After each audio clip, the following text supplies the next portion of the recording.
በደምቢዶሎ ዩኒቨርሲቲ ሲማሩ የነበሩ ተማሪዎችን እገታ በማስመልከት በአማራ ክልል በተለያዩ አካባቢዎች በዛሬው ዕለት የተቃውሞ ሰልፍ ተካሂዷል። የታገተችው እሷ ብቻ ሳትሆን የቀሩት የነዚህ የ17 ልጆች ህይወት ውሸት ነው። ልጅቷ አልተደፈረችም፣ እሷም አይደለችም።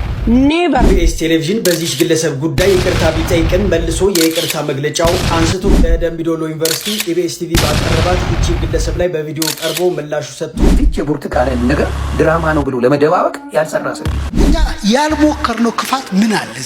ሰላም የአሃዱ ሪአክት ተከታዮች እንደምንከረባችሁ፣ እኔ በጣም ደህና ነኝ።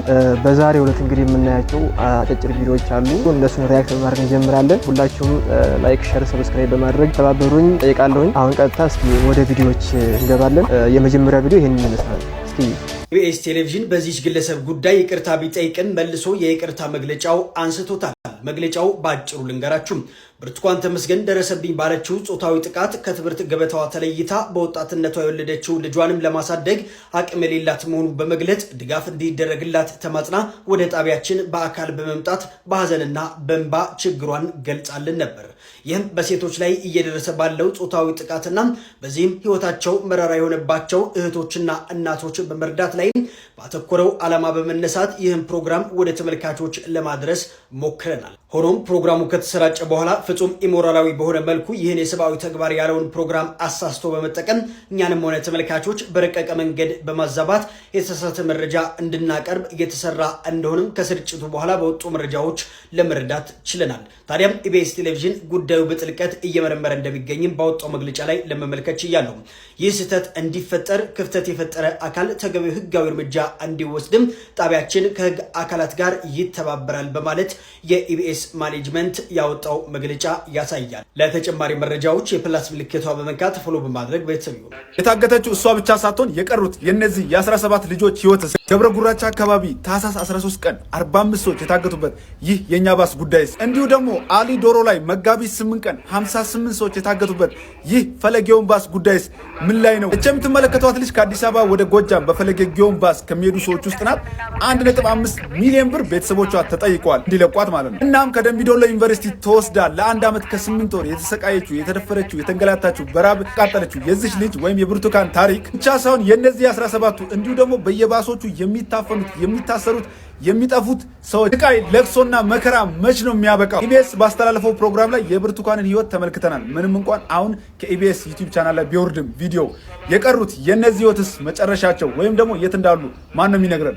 ሀሳባችሁን ኮመንት ላይ ጻፉ። ሆኖም ፕሮግራሙ ከተሰራጨ በኋላ ፍጹም ኢሞራላዊ በሆነ መልኩም ይህንን የሰብአዊ ተግባር ያለውን ፕሮግራም አሳስቶ በመጠቀም እኛንም ሆነ ተመልካችን በረቀቀ መንገድ በማዛባት የተሳሳተ መረጃ እንድናቀርብ የተሰራ እንደሆነ ከስርጭቱ በኋላ በወጡ መረጃዎች ለመረዳት ችለናል ይላል ኢቢኤስ በመግለጫው።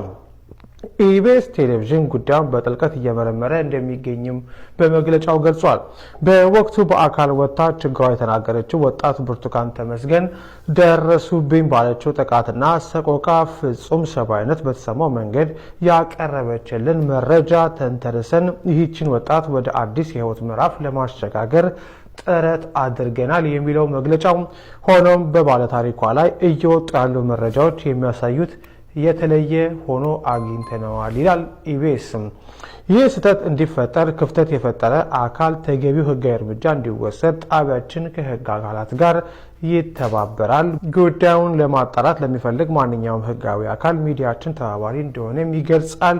ቀጣይ መሰል ስህተቶች እንዳይፈጠሩ ለማድረግ የሚያስችል ስርዓት ለማጠናከር ቃል እየገባን ለተፈጠረው የመረጃ መዛባት ኢቢኤስ ቴሌቪዥን ይቅርታ ይጠይቃል። ተጨማሪ መረጃዎች እንዳገኘን በድጋሚ እናሳውቃለን ይላል ኢቢኤስ። አማሮቹ ምሽቱን ከተሰበሰበ በኋላ ያወጡት መግለጫ። አስተያየታችሁን እስኪ በኮሜንት ላይ እየጻፋችሁ እንወያይበት። በነገራችን ላይ ኢቢኤስ ይህንን መግለጫ ካወጣ በኋላ እንደገና ከገጹ ላይ አንስቶታል። ጉዳዩ ምን እንደሆነ አልታወቀም። ውሸት ነው። ልጅቷ አልተደፈረችም፣ እሷም አይደለችም። ኔቨር የውሸት ፕሮፓጋንዳ ነው። ሂዱና ኢቢኤስን ጠይቁ። ካልሆነ ደግሞ እነዛ በሙሉ ሴቶች ዛሬ ድረስ የት እንዳሉ ጥያቄው መቀጠል አለበት።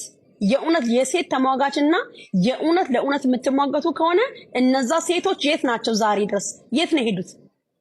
ቤተሰቦቻቸው የት ነው ያሉት? ዩኒቨርሲቲው መጠየቅ አለበት።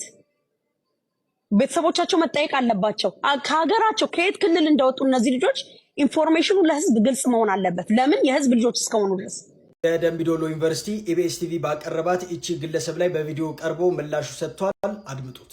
በጣም የሚያሳዝን የሚደንቅ ሰው ባልተጣራ ወሬ በሌለው መረጃ አንደኛ ይሄ ተቋም ይሄ የቴሌቪዥን ጣቢያ መረጃም ከዛም ከዚህም ወስዶ እውነትን ማውጣት ነው የሚዲያ ሚና።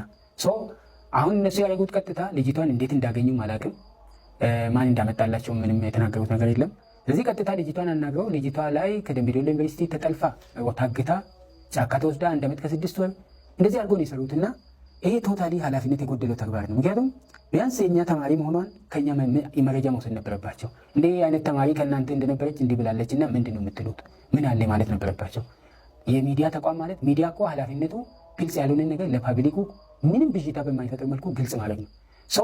አሁን ኢቢኤስ ያደረገው ጭራሽ ብዥታን መፍጠር፣ ሰዎች ኮሚኒቲ መካከል መጠራጠር እንዲፈጠር፣ ሌላው ብሔር አንዱን እንዲጠራጠር የማድረግ አንዱ ተማሪ እዛ ሄዶ ነው እንዲህ የታገተው እንዲህ ሆኖ ብሎ አንዱ ላይ ለማነሳሳት ካለን ምንም ዓላማ የለውም፣ ትርፍም የለውም። ምን ያስተምራል? አሁን እንዲህ አይነት መረጃ አንደኛ ያልተጣራ እዚህ ያለው ማህበረሰብ የማይወክል አሁን ደምቢ ዶሎ አካባቢ ያለው ማህበረሰብ የዩኒቨርሲቲ ማህበረሰብን ጨምሮ ምንም በማያውቅ መልኩ ምንም መረጃ በሌለው የእሱ ተማሪ ባልሆነ ሰው እንዲህ ሲሙ ተነስቶ እንዲህ አይነት ሰው ኢትዮጵያ ውስጥ አለ ወይ ብሎ ነው ሲደነቁ የነበረው። ምን ማለት ነው ይሄ? ምንስ ይፈጥራል? ኮሚኒቲ መካከል ነገ ምንድን ነው የሚፈጠረው? በዚህ በተነሳ ግጭት ይፈጠር ምንድን ነው የሚዲያ የሚጠቀሙ? የሚዲያ ሚናስ ይሄ ነው ወይ መሆን ያለበት? ስለዚህ እኛ ያየነው ተማሪያ ቶታሊ ከደምቢ ዶሎ ዩኒቨርሲቲ ጋር ምንም ግንኙነት የላትም። የእኛ ተማሪም አይደለችም። ሲጀምር አይደለም ፋርማሲ የ2013 ሁለተኛ ዓመት ፋርማሲ ነኝ ያለችው ፋርማሲ አይደለም ሌላም ቼክ አድርገናል። ፋርማሲ ተማሪ ውስጥ እንደዛ የሚባል ተማሪ የለም። 2 ሴቶች ናቸው ያሉት፣ ሌሎች ናቸው። እንደዛ የሚባል ስም የለም። እኛ እንደውም ምናልባት ተሳስታ ሌላ ባች ሆና ሌላ ዲፓርትመንት ትሆን ብለን ፋይዘር ሄደን አጣርተናል። እንደዚህ የሚባል ተማሪ በደምቢ ዶሎ ዩኒቨርሲቲ ውስጥ የለም። ይሄ ባልተጣራበት ያ ሁሉ መረጃ ለ120 ሚሊዮን በቀጥታ ቴሌቪዥን መተላለፍ ማለት በጣም የሚያሳዝን ነው። በእኛ በኩል እንደ ተቋም በጣም የሚያሳዝን ነው። ሆነስቲ ሌላ ህግ የሚያደርገው እንዳለ ሆኖ ይሄ ለወደፊትም እንዳገር ምንድን ነው የሚሰራ ሚዲያ ማለት ይሄ ነው ወይ? የሚዲያ ሚና ምንም አንድ የሆነ ነገር መንገድ ላይ የሰማ ስሚ ይዞ ያንን ለሚዲያ ማብቃት ነው እንዴ ቴሌቪዥን ማለት? ስለዚህ በጣም ኃላፊነት የጎደለው ተግባር ብቻም ሳይሆን በጣም አሳፋሪ አይደለም። ከሚዲያ አይደለም ከትልቅ ተቋም ከአንድ ግለሰብ ተራ ግለሰብ የማይጠበቅ መረጃ ነው ያስተላለፉት። እዚህ በጣም የሚያሳዝን ነው። እኛ ቴሌቪዥኑ በቻለ ቶሎ ወጥቶ ማስተባበያ ይሰጣል ወይስ ምን ይላል ብለን እየጠበቅን ነበር። ምንም አላሉም። እዚህ እኛ የሚቀጥለውን ስቴፕ እንቀጥላለን። ዞሮ ግን ተግባሩ በጣም አሳፋሪ ተግባር እንደሆነ ነው ያየነው። አመሰግናለሁ። እዚች የብርቱካንን ነገር ድራማ ነው ብሎ ለመደባበቅ ያልሰራ ሰው የለም። እዛ ዩኒቨርሲቲ አልጠቀሰችም። ደጋግሜ ነው የምናገረው። እስቲ ግቡና እዩ። የተቆረጠም ደርሷቸዋል። የትኛው ዩኒቨርሲቲ አለች እቺ እህት? የትም አላለች። ኦሮሚያ ክልል ላይ ግን እንደዚህ ሲደረግ ብዙ ጊዜ አይተናል። ኦሮሚያ ክልል ላይ ወንድምና እህትን እየቀጠቀጡ ድፈራት እያሉ ሲያደርጉት ነበር። ዩኒቨርሲቲ አልተናገረች። በደሏን ብቻ ነው የተናገረችው። ግን ህዝቡ አንድ ስላልሆነ በዘር ስለተለያየ መንግስት እንደፈለገ መፈንጨት ይችላል። ኢቢኤስ ይሄን ማድረጉ ጀግና መባል አለበት። ይሄን ነገር ሚዲያ ላይ ማውጣቱ እንደ ጀግና እንጂ መቆጥራቸው ኢቢኤስን ምንም ልናደርግ አንችልም። አሁን ደግሞ ደስ የሚላችሁ ኢትዮጵያውያን ዲጂታል ነው። አንድ ቪዲዮ ከለቀቅ ቀብ ይደረጋል። ለምን እንደሚያንገላቱ በጦርነት ሊገባኝ አልቻለም። ኢትዮጵያ ላይ ሴቶችን ለምን እንደሚበድሉ አይገባኝም። ምን አገናኘው? ሴቶች አይደለም ጦርነት ሆይ የሚሉት ሴቶች አይደሉም ሀገር የሚያባሉት። የት ቦታ ላይ ታበሰ እንባ። ይህች እህታችን እንግዲህ እንዲህ እያነባች ትናንት እሁድን በኢቢኤስ አዲስ ምዕራፍ ላይ ቀርባ ነበረ። ታዲያ የብዙዎችን ትኩረት ስባለች፣ እጅግ ልባችንንም ነክታለች። ገና በልጅነቷ ስቃዩዋ እንደጀመረ ትናገራለች። ገና በልጅነቷ ለማደጎ ትሰጣለች። ጎበዝ ተማሪ ስለነበረች በጥሩ ውጤት ወደ ዩኒቨርሲቲ ትገባለች። እማራለሁኝ ነገን እለውጣለሁ ብላ ወደ ዩኒቨርሲቲ በገባች እንግዲህ 2ኛ ዓመት ላይ እያለች በግቢያቸው ውስጥ ረብሻ ይነሳና ታዲያ አንድ መኪና የያዙ ታጣቂዎች፣ እሷ እንዳለች ከሆነ ታጣቂዎች ማለት ነው፣ ኑ ረብሻ ተነስቷልና እኛ እናድናችሁ በማለት በመኪና ጭነው ወደ ጫካ ይወስዷቸዋል። እዛ ጫካ ውስጥም እሷና ሌሎች ተማሪዎችን ጨምሮ እንግዲህ ለ1 ዓመት ከ6 ወር ያህል እዛ ያቆያቸዋል። 1 ዓመት ከ6 ወር ከቆዩ በኋላ እንግዲህ ነገሩ ይለወጣል። አንድ ቀን ብላ ትናገራለች። አሁን ስራችንን እንጀምር በማለት ሁላችንም ልብሳችንን አስወልቀው ተራ በተራ ደፈሩን። ለ6 ነው ተፈራጥቀው የደፈሩኝ። ከዛም በኋላ ሰውነቴ ደንዝዞ ነበር። ራሴን ስቺ ከቀናት በኋላ ስነቃ ደም እየፈሰሰኝ ነበር። ነገር ግን በህይወት ነበርኩኝ። ታዲያ ከትንሽ ጊዜ በኋላ እርጉዝ መሆኔን አወኩ ትላለች። ታዲያ አሁን ላይ ጎዳና ላይ ትገኛለች። ልጅም አላት። ነገር ግን ልጇም ሆነ እሷ ህመምተኛ ናቸው። እሷ የልብ ህመምተኛ ናት። እንዲሁም ደግሞ ልጇ ተገቢውን የሆነ የሕክምና ክትትል ስላላገኘ እሱም ህመምተኛ ነው። እጅግ በጣም ታሳዝናለች። ገና ወጣት ናት። ብዙ ህልም ነበራት። ነገር ግን በእንደዚህ አይነት መልኩ በአጭሩ ልትቀጭ ትችላለች። ታዲያ ሁላችንም ለሷ እናግዛት። የኢትዮጵያ ንግድ ባንክ አካውንቷን ካፕሽን ላይ ያስቀምጥላችኋለሁ። በምንችለው እናግዛት። ሰበር መረጃ ኢቢኤስ ይቅርታ ጠይቋል። በአካል መጣ ችግሯን የተናገረችው ወጣት ብርቱካን ተመስገን ደረሰብኝ ባለችው ጥቃትና ሰቆቃ ፍጹም ሰብአዊነት በተሰማው መንገድ ያቀረበችልን መረጃ ተንተርሰን ይህችን ወጣት ወደ አዲስ ህይወት ምዕራፍ ለማሻገር ጥረት አድርገና ይላል መግለጫው። ሆኖም ባለታሪኳ ላይ የወጡ ያሉ መረጃዎች የሚያሳዩት የተለየ ሆኖ አግኝተነዋል።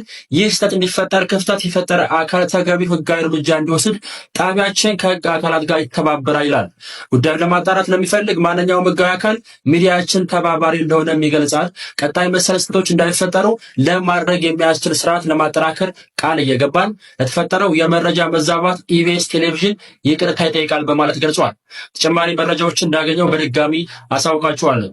በትናንትናው ዕለት በኢቢኤስ ቀርባ ሁሉን ያስለቀሰችዋን ልጅ አሳዛኝ ታሪክ ባጭሩ ልንገራችሁ። በአማራ ክልል በስናን የተወለደችዋ ብርቱካን ተመስገን ገና በልጅነቷ ነበር እናቷን በሞት ተነጥቃ አሳዳጊዎች ተሰጣ በሰው ቤት ተንከራታ ያደገች። ጥሩ ውጤት በማምጣት ዩኒቨርሲቲ ከገባች በኋላም እስከ 2ኛ ዓመት በፋርማሲ ትምህርቷን እንደተከታተለች ትናገራለች። ዩኒቨርሲቲ ውስጥ ትምህርቷን እየተከታተለች እያለ እሷና ጓደኞቿን ጨምሮ በኦነግ ሸኔ ታጣቂዎች ታፍና ትወሰዳለች። ታጣቂዎች ጋርም በጫካ 1 ዓመት ከ6 ወር በረሃውን ውሃ ጥሙንና እንክልችቱን ተቋቁማ ያሳለፈችው ብርቱካን 6ቱም ታጣቂዎች ባንዴ ከደፈሩኝ በኋላ ጫካ ውስጥ ጥለውኝ ሄዱ። እኔም እንደምንም ብዬ ተነስቼ ደም እየፈሰሰኝ ነበር ከሰው የተገናኘው። ወደ ሕክምናም ከገባው በኋላ እርግዝና እንደተፈጠረ ተነገረኝ። እናም አሁን ላይ ታማሚ ልጅ አለኝ። እኔም የልብ ታማሚ ነኝ። ወደ ጎዳናም ወጥቻለሁ። ውድ ወገኖቼ አለኝ የምለው ሰውም የለኝ። ተጨንቄያለሁ። ትምህርቴንም መከታተል ፈልጋለሁ። እርዱኝ ስትል ትናንትናው ዕለት በኢቢኤስ ቀርባ ሐሳቧን አጋርታለች። መርዳት የምትፈልጉ በዚህ ስልክ ቁጥር ወይም ብርቱካን ተመስገን በሚለው የባንክ አካውንት ቻላችሁትን ያህል በመላክ ማገዝ ትችላላችሁ። ለወገን ደራሹ ወገን ነው፣ እናግዛት። ተመልካቾቻችን አሁን የደረሰን ዜና አለ። በኢቢኤስ ቴሌቪዥን ቀርባ የደረሰባትን ጥቃት በገለጸችው የደምቢዶሎ ዩኒቨርሲቲ ተማሪ ብርቱካን ተመስገን በጠቅላይ ሚኒስትር ጽህፈት ቤት ትዕዛዝ ዶክመንተሪ ፊልም እየተዘጋጀባት መሆኑ ተገለጸ።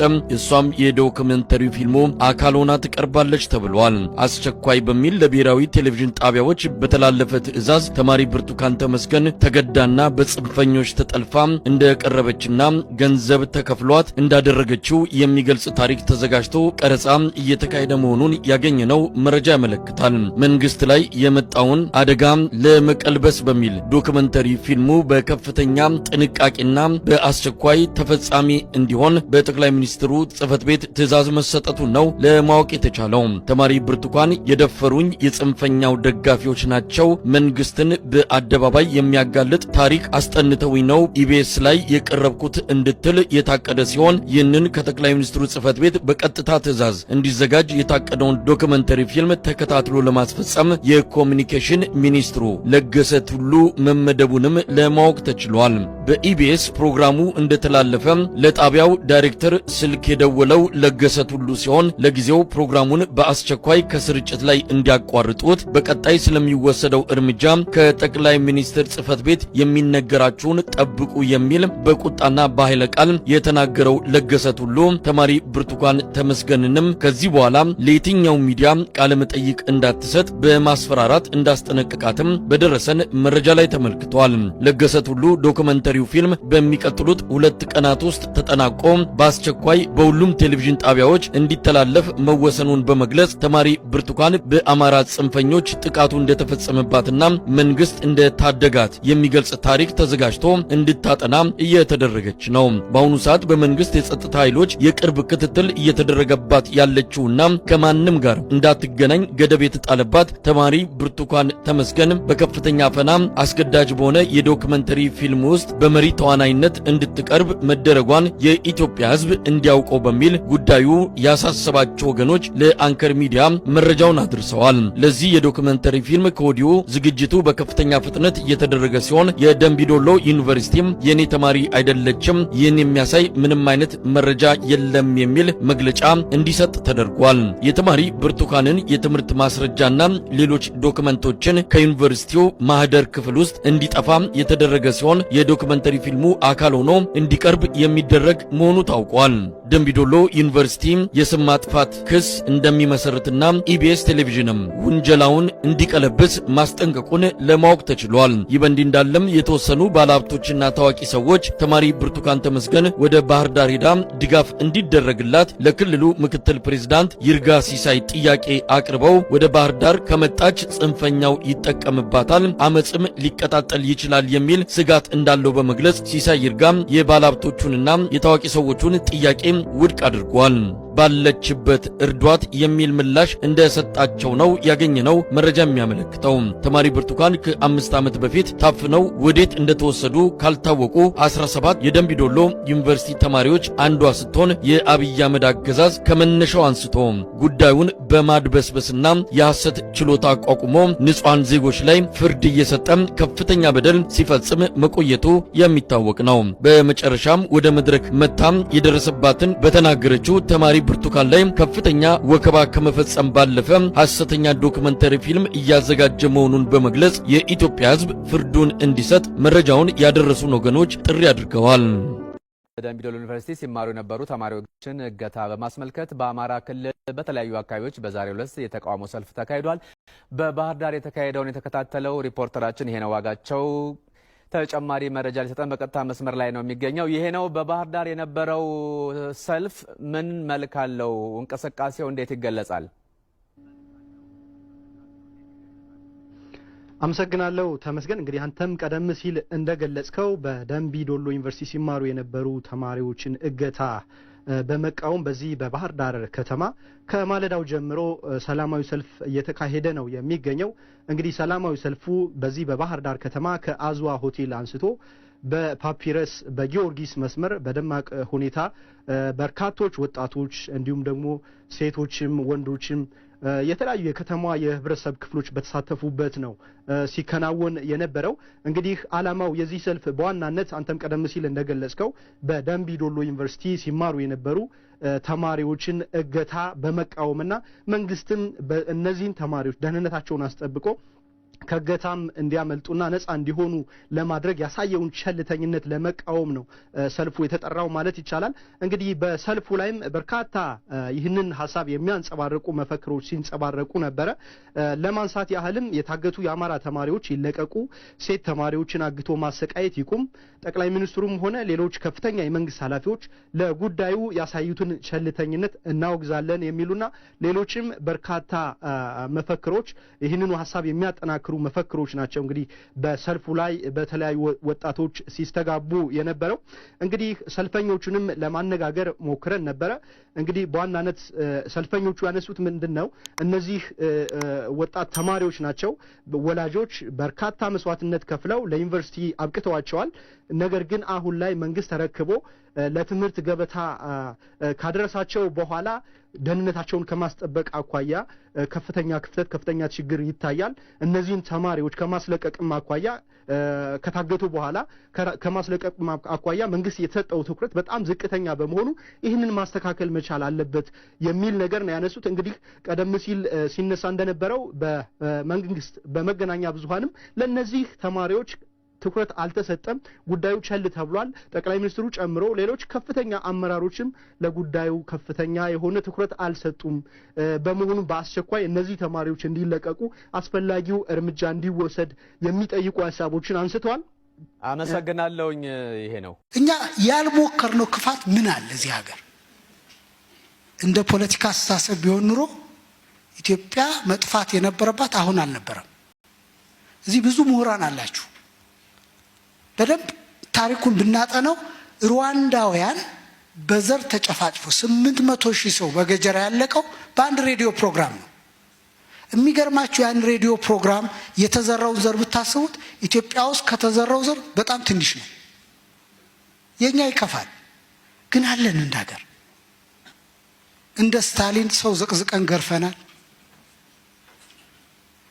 እንደ ሂትለር ዘር ተኮር አጥፍተናል። እንደ ፒኖቼት ሰው አሳደናል። እንደ ጋዳፊ ነው ወይስ እንደ ሳዳም ያልሆን ነው? ሁሉንም እዚህ ሀገር ሞክረነዋል። እንደ አይሁድ ሰው እርቃኑን ሰቅለናል። እንደ እስጢፋኖስ በድንጋይ ቀጥቅጠን ገለናል። በዚህች ሀገር ያልሞከርነው ነገር የለም። ዝርፊያ እንኳ ቢሆን ሰው ካለው ላይ ይሰርቃል የተወሰነ። እኛ አገሪቱ ያላትን ሰርቀናል።